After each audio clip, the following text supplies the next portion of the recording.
Hey everyone, welcome to my floor here. It's a beautiful floor, if I do say so myself. Very clean, very nice, very well painted, very well kept. Um, so I've been watching a lot of like channels like Cartoonist Kayfabe and channels that basically show off comic books and talk about comic books. I've been thinking that like that's what I should do. I should do a video like that because those videos historically for my channel have done very well. Videos where I do like hauls or what have you, collections and whatnot. Um, so today I'm going to show off some like key issues. Some of these are quite major keys like this one, and some of them are more minor keys. Some of them are keys that I'm interested in, but probably not many other people are. But there's quite a bit of significant keys in here, I would say. But yeah, anyway, I think most of you know what this is. This is Amazing Spider-Man number 299. This is the first time we actually get to see Venom in a comic book. Many would consider this a first cameo appearance. We get a full body shot of Venom, and he appears on multiple pages. So I would say that this is arguably Venom's proper first appearance. But anyway, yeah, this is the first time you actually get to ever see Venom in a comic book. He doesn't appear in anything prior to this. This is the first time you get to see Venom. And it's a really cool issue. It's drawn by Todd McFarlane, written by David Michelinie. And this is a beautiful copy as well. Look at that white, that titanium white. Look at that. It's a really nice copy. This is easily a 9.0. Easily a 9.0. Anyway, next we have Thor #1. This is kind of a hot book right now. I don't know how much it's actually worth at the moment, but it's kind of a hot book. People are talking about it. People are looking for it because this is the first issue where Jane Foster is Thor. And this is her first issue as, like, the title character. I really like this logo as well, by the way. Anyway. So regardless, you know, how you feel about that character, that's the first appearance, or that's the first issue of that series. This is the first appearance of Jane Foster as Thor. So, this is the final issue, issue 25 of Jason Aaron's God of Thunder, and this is the first time that Jane Foster picks up the hammer and becomes Thor. So I imagine this is going to be a very, very hot book as we approach the release of Love and Thunder. It's quite a key issue. Beautiful art in this book, by the way, too. I just got these in oversized hardcover because I have all 25 issues of that. It's gorgeous art. So this is the first appearance of Sauron. He's like that famous meme of Spider-Man saying, "What are you doing? You could cure cancer. Instead, you're turning people into dinosaurs." He's like, "Man, I don't want to cure cancer, Spider-Man. I want to turn people into dinosaurs." Anyway, so that's the first appearance of Sauron. Very early issue of X-Men, issue 60, the original series. I believe this came out in 1968. So this was fairly early in the X-Men's run. It's a 15-cent price tag up there. Anyway, that's I think technically it's a pretty significant key, but I don't know how many people care about Sauron. He does show up a surprising amount, though. Anyway, that's the first appearance of Sauron. This book is in horrible condition, but it is a pretty significant issue in that this is the second ever appearance of Deadpool. Yeah. Give that a lick. Look at that. Rob Liefeld artwork. Not a fan of Rob Liefeld, personally. I know a lot of people have a lot of nostalgia for Rob Liefeld. Not this guy. But this is the second time Deadpool ever appeared in a comic. And the big issue with the comic is the colors are all really nice. But there's like a gash. Like, I don't even know how somebody would go about making that happen. But there's a sort of like a layer of paper is missing, just like at the top there. But it doesn't go all the way through the cover. It's very strange. I've never seen anything like it on a comic book. Now you probably see the next book back there. And there's this little chunk of paper gone down there. But yeah, I mean, this is obviously a reader's copy, but pretty significant issue in that it's the second time Deadpool ever appeared. New Mutants #1. This was a hot book for a while because obviously the New Mutants movie was coming out. Now, this is another one where it's like a pretty significant book, but it's in awful shape. Yeah, the colors, again, the colors look great. The colors are very vibrant. But it's rolled, so I'd have to get that pressed or something. There's no detachment anywhere, which is nice, but there's creases all over the place up there. Obviously, the spine is really rolled. If I could get that roll fixed, though, that would probably bring it up. Also, somebody wrote 25 cents up there, which is nice of them. But yeah, since the New Mutants movie isn't happening anymore, so I'm sure this has gone down in heat. But for a while, this is a really hot book, and it's a significant part of X-Men history. Anyway, that's that. First New Mutants. This is Wildcat #1. Jim Lee's Wildcats Covert Action Team. Yeah. There's not much to say about this one. It's a Jim Lee book. There's Grifter, who would later go on to have his own book at DC Comics. But yeah, this is a lot of people would consider this like a pretty important book. I don't really care because I didn't grow up watching the show or reading the comic or anything. I got it like for $1 when I was like 13 and didn't really realize what it was, other than like it was the first issue of Wildcats. I might have read it at some point when I was like 13 or 14, but I don't really remember what happens. I think basically the premise is they're the covert action team, but they've gone off like the grid or whatever, and they've sort of turned on their government oppressors, and therefore they're referred to as Wildcats. I think somebody gets stabbed, and they die, and then they come back. I really don't remember. Anyway, that's Wildcats #1. So, this is a pretty minor key. This is just the Captain Marvel #1 from, I believe, 2014. Yeah, 2014, because there's a Winter Soldier ad down there. I think this is going for a couple bucks right now. It's a really cool cover, and I like it a lot. I haven't read it, I don't believe. I got it for free from a comic book shop owner. So that's a minor key there, I think. I think it might be the first time she wears this suit. I'm not really sure. This is a pretty significant key right now. Holy crap, is this a hot book. This is the first time that Kamala Khan becomes... Or this is the first appearance of Kamala Khan as Miss Marvel. This is the original printing by G. Willow Wilson. This is a hot book right now because she just had a TV show announced. This is another one I got for free several years ago. I think it was around 15. And I was helping out at the comic book shop that was here. And by the way, the beautiful whites. There's a comic book shop and beautiful blacks too. Anyway, I was helping out at a comic book shop, and the owner, Sean, let me pick out like a bunch of books I wanted. And so this is a gorgeous shape, by the way. This might be a mint copy. I might have to get that slabbed as the show comes out. Anyway, I picked this because I figured like eventually this was going to be a pretty hot book. Because I grew up like since I was 5 reading comic books. So even at the like a pretty young age, I was quite savvy in terms of like what might be important in the future.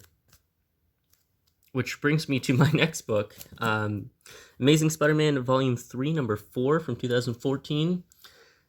This is the first appearance of Silk. Now, this was the copy that I had originally because I've been reading Amazing Spider-Man for like a million years. So I just naturally got that by the virtue of the fact that I was reading Spider-Man at the time. So this is the first appearance of Cindy Moon as Silk, or in general. You see like a cameo of Cindy Moon in the first issue of Amazing Spider-Man from this volume, and I have that as well. I have several copies of that just with variants and art and whatnot. But yeah, so that's that. I have a second copy of that. It was a fairly hot book for a while. I think it went for around $40. I don't know what it goes for these days. This particular book here, I must have got this for less than $5. It's a great copy, and it's a beautiful artwork on the cover. Gorgeous artwork. I got the little trading card there too. I make a point of, for some of these like trading card series, I would get the book to go along with the trading card. It'd be sort of like a fun game.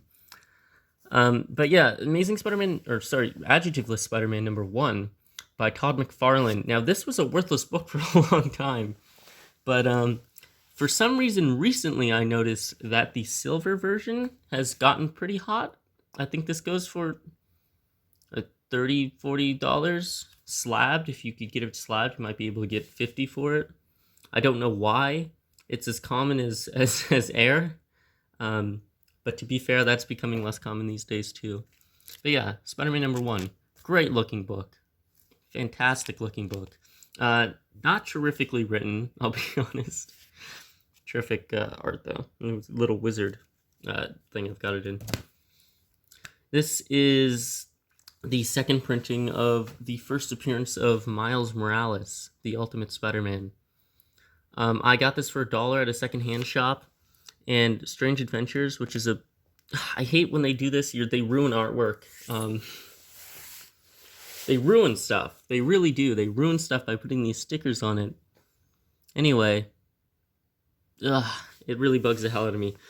But this is Strange Adventures sticker on the Ultimate Spider-Man Fallout #4. Ultimate Fallout #4, rather.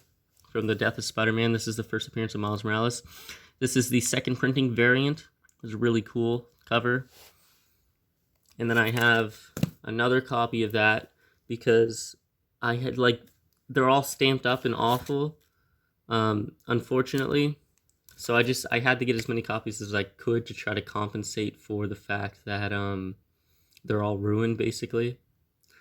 And they were all $1. Like, I wasn't gonna, go to a secondhand store, see these books multiple times there for $1 and just not pick them up. That'd be crazy. I am sort of against over collecting. Like, if you have 4 or 5 copies of a book, you have too many copies of that book, in my opinion. Because there are other collectors out there who would love to have them. But with something like this, $1, they're basically ruined, but it's a significant piece of Marvel and Spider-Man history, and it's a character I really love. So I have 3 copies. This is the second printing variant. It's a different second printing variant. This is a really cool cover as well. I like this a lot. Again, ruined by the sticker, unfortunately. And here's a pretty key issue, I think. This is the first issue of Miles Morales' Spider-Man. Miles Morales is Spider-Man there. And it's the first appearance of Genki. It's the first appearance of Aaron, Uncle Aaron, who is the ultimate version of the Prowler and appears in the movie. I've had this a long time. I read this as it came out. I love this book. I love this series. The initial series, the first 28 issues, I want to say, those were the best. They were, oh my god, they were good. Anyway, yeah, Ultimate Comics, All New Spider-Man #1 by Bendis and Pichelli. I like Sarah Pichelli's Spider-Man artwork from this era much more than I like her current Spider-Man art. I think she draws the eyes too small now. It's a little weird. This is the Death of Spider-Man. This is the variant cover. Ultimate Spider-Man #160. This is a really important book to me. This marked a pretty significant era in comics for me. Anyway, the Death of Spider-Man by Bendis and a returning Mark Bagley, who's my favorite artist. Anyway, I love this book. Beautiful story. Beautiful comic. Beautiful copy. Death of Spider-Man. Now, this is a pretty hot book recently, I imagine. I haven't looked it up in a while. But This is the first appearance of Spider, also known as Penny Parker, in the Into the Spider-Verse movie. This is a really significant key now, I imagine, because this character appeared in the movie and people really liked her. So I imagine this is a pretty hot book right now. But yeah,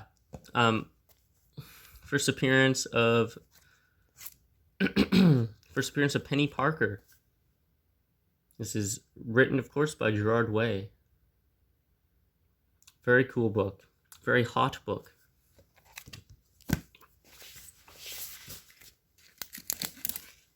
I think this little stack here is largely minor keys. There are some big keys coming up, though.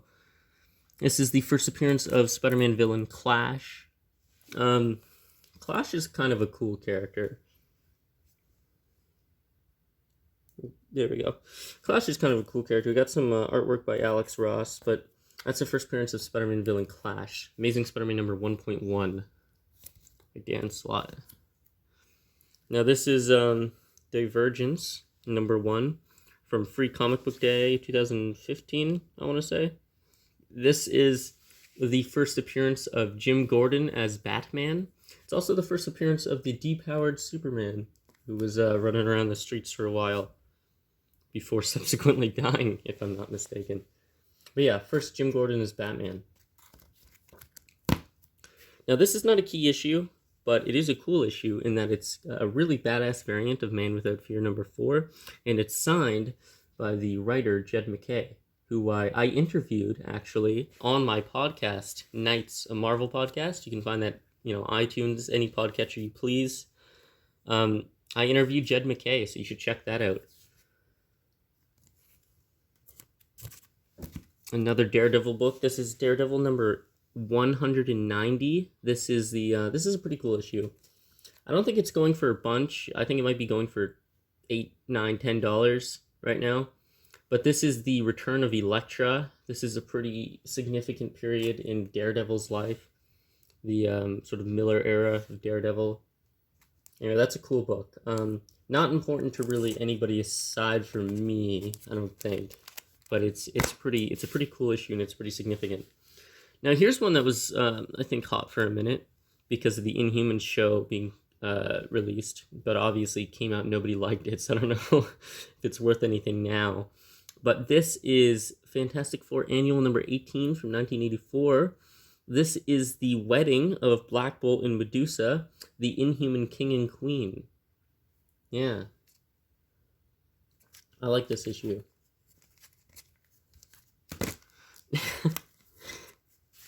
Don't adjust your picture. The picture's just fine.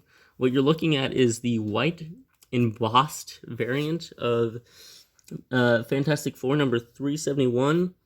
This is a pretty minor key, but I thought it was funny. This is the first appearance of the very controversial Sue Storm suit with the sort of boob window, as people refer to it. I believe this is the first appearance of the Black Wallace West as Kid Flash. Here's a pretty cool issue that I don't think a lot of people care about, but I like a lot. This is the first appearance of Robbie Reyes, GHOSTRIDER. Now, I have this whole series because I was reading it at the time it came out, from beginning to end, and it was really good. I liked it a lot, and I don't think it gets enough appreciation in the community. And he appeared on Agents of S.H.I.E.L.D., and it looks like they're looking to get him a TV show off the ground. So I'm excited to see where that goes. Obviously, that'd be a hot book when that happens.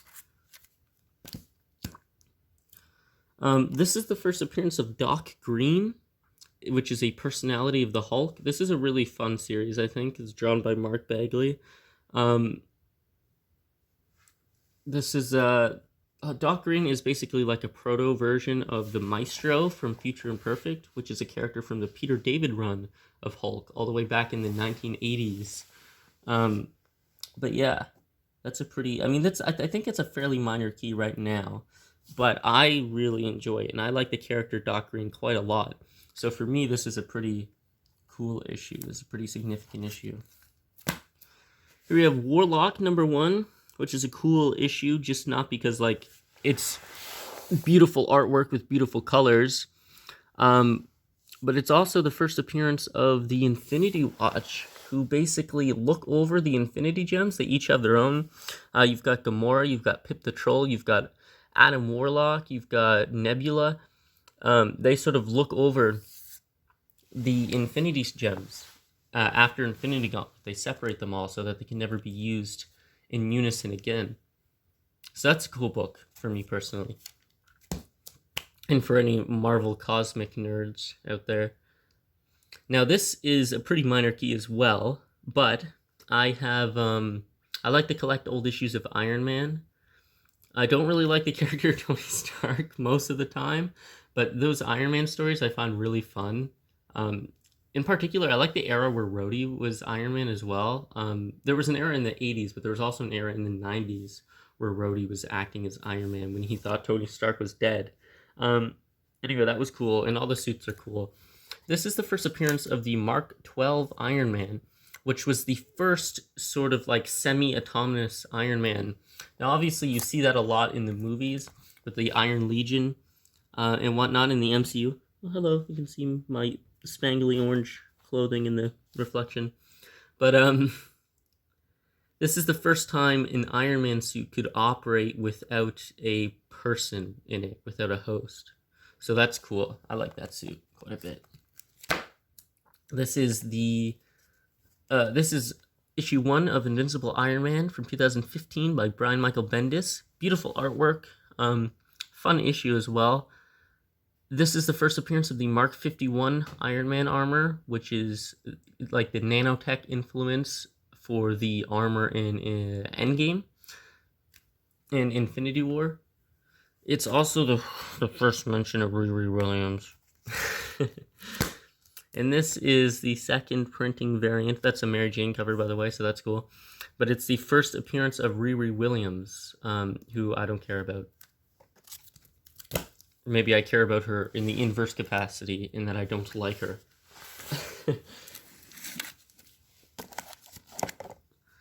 This is Static number 1 from June of 1993. This is the first appearance of Static Shock fame. First appearance of Static. It's a cool book, very cool book. I have issues 1 through 9, I think, of that series. Anyway, the artwork's really cool, and it's very much not what you would typically get in like mainstream comics at the time.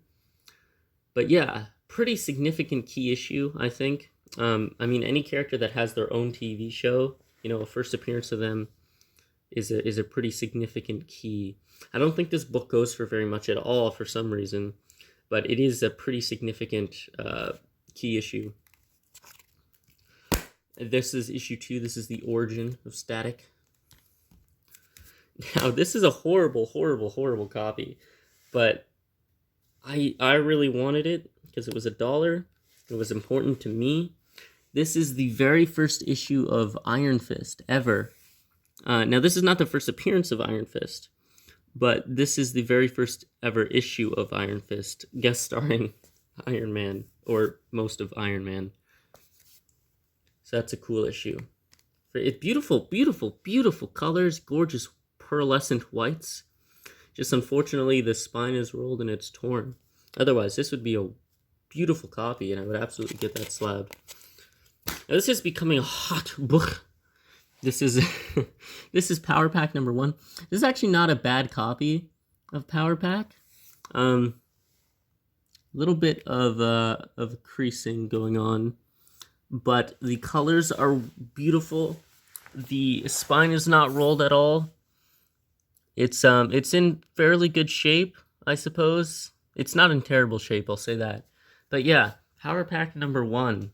That's a very key issue. That's the first appearance of the Power Pack, and it's going to be a very, very hot book soon because the Power Pack are getting their own TV show. Now, this is a pretty minor key, I think, but I like it a lot. This is the first appearance of Spider-Punk, or Hobie Brown's Spider-Man. He is in the PS4 game. He is in all sorts of posters and promo material, t-shirts. But yeah, Spider-Punk. This is his first appearance in a comic book. It's Amazing Spider-Man issue number 9, by the way. It's also the first issue of the original Spider-Verse event. Now, this is a pretty cool key. This is the first issue of Spider-Gwen when that came out. I really enjoy this book. I really liked it, and I read the whole thing. The whole series, that is. Love Spider-Gwen. Very cool character.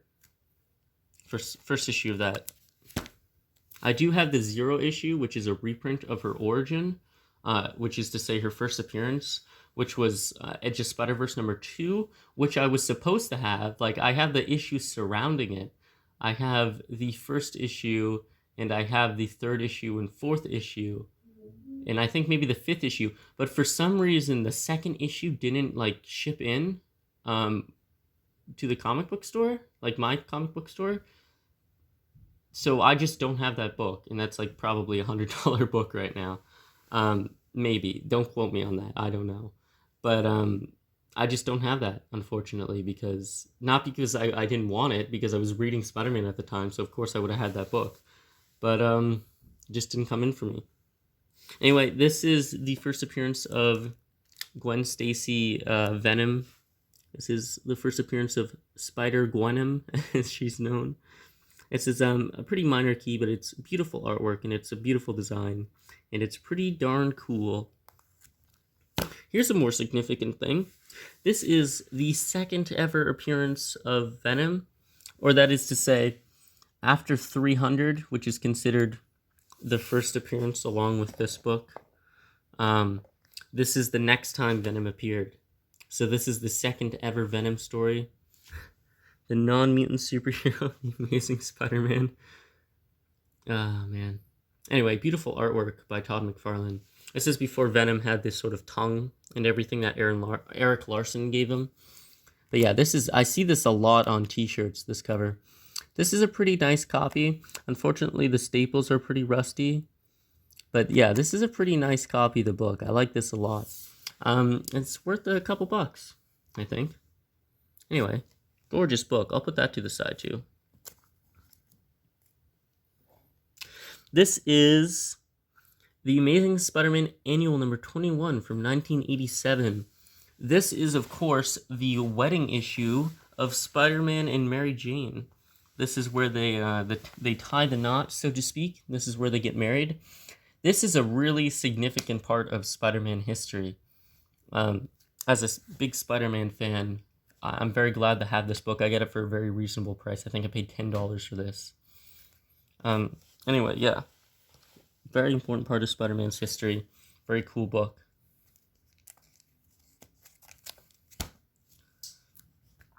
Next we have Earth's Mightiest Heroes, The Avengers, number 135. This is the origin of the Vision. Now, when I got this book, this was like strangely hot. I guess because it was around the time the movie was coming out, coincidentally. Age of Ultron, that is. But this is the origin of the Vision. This is the sort of reveal of his being the Human Torch. By Dr. Phineas Horton, I believe his name was, who created the original Android Human Torch in the 1940s. Anyway, very cool book. Very nice copy as well. Early Avengers issue. I think this was going for $40, $45. Maybe more than that. It might have been 50 something. When I got it, I can't remember. But anyway, yeah, I didn't pay that much for this. I think I paid maybe $15 or $20 for this. Very cool issue. Very beautiful art. I love classic Avengers issues, man. This is Batman number 1 by Scott Snyder and Greg Capullo. I got this for $1 again. I mean, how could I not? $1 for a key issue like this. I believe this was going for $100, $150 graded. At the time, for some reason, it was like a really key issue that people wanted. But yeah, no, I got it for $1. It's really cool, and I like it a lot. Beautiful art. Great story as well. Court of Owls. This is the first issue of Sam Wilson as Captain America.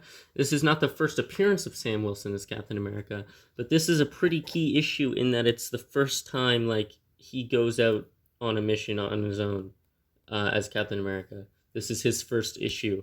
I do have this whole series. I read it back in the day. It was kind of weird, man. He fights vampires and stuff for some reason in that series. It's very strange. I think his bird Redwing gets turned into a vampire at one point. I have Secret Wars #1. I was trying to get this signed by Steve McNiven this summer. I was in the same room as Steve McNiven, but like I didn't get a chance because he was talking to somebody. I didn't get a chance to chat with him, and he was gone before I could ask him to sign this book. So he was supposed to make an appearance at the convention, and he did, but I expected him to have a table. But for some reason, he seems to not like crowds, according to some of the other creators that were there. So I guess he's just sort of he showed up for a minute, put in his 2 seconds, and then left. Anyway, if I see him again, he lives in the same city as I do. So if I see him again, I'll hit him up and try to get him to sign this book, because his artwork is gorgeous. My favorite poster I own is the Illuminati New Avengers poster that he drew, and it's gorgeous. And when I was a kid, man, I had this issue of Wizard magazine, and I saw this it was the one where it was sort of split with the teams, and you had the Iron Spider-Man on this side, and then it was split. And then you had the normal Spider-Man, and there was the team Captain America and the team Iron Man. It was great. And I had that up on my wall for years. I loved it so much I cut it out of my my Wizard and plastered it up on the wall. Very ghetto way to hang comic art, I suppose. But I really liked it. And so this is a special... it'd be really special for me to get this signed by him. So hopefully I'll run into him again, and I'll actually get to speak with him this time. I'm sure I have a lot of other keys that I'm just not aware of, or I didn't think to pull out. There's a lot that I considered pulling out. And it's this is a long video already, and this is a pretty minor key, so I don't know if I should bother. But I think this has some pretty special keys in it. Teen Titans here, number 21. This is the first appearance of Brother Blood, the New Teen Titans by Marv Wickman and George Perez. This is a classic book, man. I got this in trade. I forgot to include these two books when I did the video, but in editing I remembered that I've got Batman #2 here. The reason this is important is because this is the first appearance of the Talon, who's quite a popular bad guy for Batman these days. And I've got Detective Comics #1004, and this is the first appearance of and origin of the Arkham Knight in the comic books, who's a different character than in the game. And while we're at it, I got this one after I recorded the video at a con. If you saw my last video, you'll know what this guy is. This is the New Avengers #7 by Brian Michael Bendis and the very talented Steve McNiven. And this is the first appearance of the Marvel Illuminati, who's a very cool team. And one of my favorite posters that I own, maybe my favorite poster that I own, is Steve McNiven's drawing of the Illuminati from this book. Anyway, I just wanted to share that as well. This is Superman, Man of Steel, #22. This is the first appearance of Steel, who got his own movie in 1997, I believe it was. Terrible movie, man, but cool character. I like him a lot. John Henry Irons. This is his first appearance. I've got a second copy of it there. I got both of these books for $1 at an old secondhand place, basically, like a trading card store. Anyway, cool issues. This is Superboy number 0 from around the same time. Not quite the same time, but around there. I think this is slightly before the death of Superman. This is the first appearance of the villain King Shark, who shows up quite a bit in the Flash TV show. This is the first time he appears. Killjoys number 1. I haven't read this, written by Gerard Way. Say no more. I mean, I've always meant to read this. It was a $1 sticker issue. But yeah, I'll get around to it at some point because it seems cool. This is Bloodshot number 1. I believe this is the first appearance of Bloodshot, who's like a classic Valiant character. He just got a reboot recently. A new series, a new number 1. Anyway, this is his first appearance. A lot of people, I'm sure, are very nostalgic for this book. Early Valiant. Yeah, no, it is the first Bloodshot. Okay. I label everything in case I forget. So this is by Jeff Loeb. This is Nova number 1. This is the first issue of Sam Alexander as Nova. This is not his first appearance, but it's the first issue by Jeff Loeb and Ed McGuinness. Beautiful cover, again. I read this as it came out for a little while. I thought it was cool, but I wasn't like, I couldn't really afford to read that and everything else. But yeah, man, that's a, cool character, cool series, cool cover. This is Alpha Flight number 51, a very Canadian book. This is the edition with the black Spider-Man at the bottom as well. This is, I believe this is Jim Lee's first artwork ever at Marvel, and so that's why this is a significant key issue. Jim Lee is, of course, like a superstar artist, very famous today. I mean, the number 1 top-selling comic ever made sold like 8.4 million copies, and it was a Jim Lee book. It was X-Men number 1. Anyway, yeah, that's the first time Jim Lee ever worked at Marvel. Beautiful pencil work, Jim Lee. This is Superior Spider-Man number 5. This is the issue where Superior Spider-Man, that is to say Otto Octavius, kills Massacre. So this is like the first time a Spider-Man in the 616 universe is seen like killing somebody. Obviously, it's not Peter Parker. But this is also the first appearance of Anna Maria Marconi, who's a pretty cool character. She's she would eventually become the love interest for Otto Octavius, Superior Spider-Man. And she would become a character that would hang around for quite some time. She's still around in Spider-Man comics today. This is back in 2013. Anyway, so yeah, first appearance of Anna Maria Marconi. We might even see in a movie someday. This is the first appearance of Parker Industries. This is basically Otto Octavius' company that he starts, a very small startup company. And then Peter Parker, when he gets his body back, he takes it over. The whole thing crashes down to the ground, and he rebuilds it from the ground up into this multinational, multi-billion-dollar company, and actually basically runs Stark Industries out of business. But yeah, first appearance of Parker Industries, man. It's cool cover, by the way, as well. Love those like nighttime full moon covers. Love those Black Cat covers. Love the covers that display this suit. This is one of my favorite Spider-Man suits as well. Anyway, great cover. This is a pretty significant part of Spider-Man history. This is the first appearance of the Uniforce or Omniforce or whatever. This is the first time that Spider-Man would become Cosmic Spider-Man.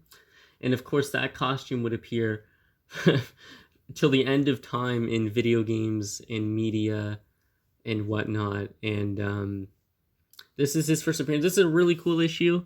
I don't know how much it goes for. I think I got this for $10. It might go for $20 or $25. Anyway, this is the first appearance of Cosmic Spider-Man. Really, really cool book. Really, really cool character and concept as well.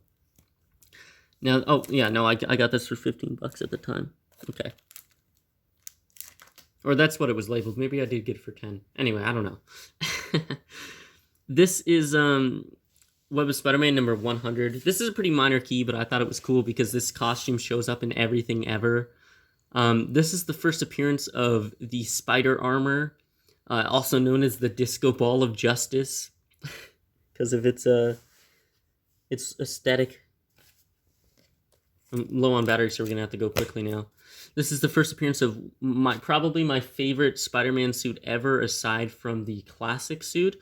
It's a suit I have over there. This is the Ben Reilly Spider-Man suit designed by Mark Bagley. This is also the first appearance of Ben Reilly as Spider-Man.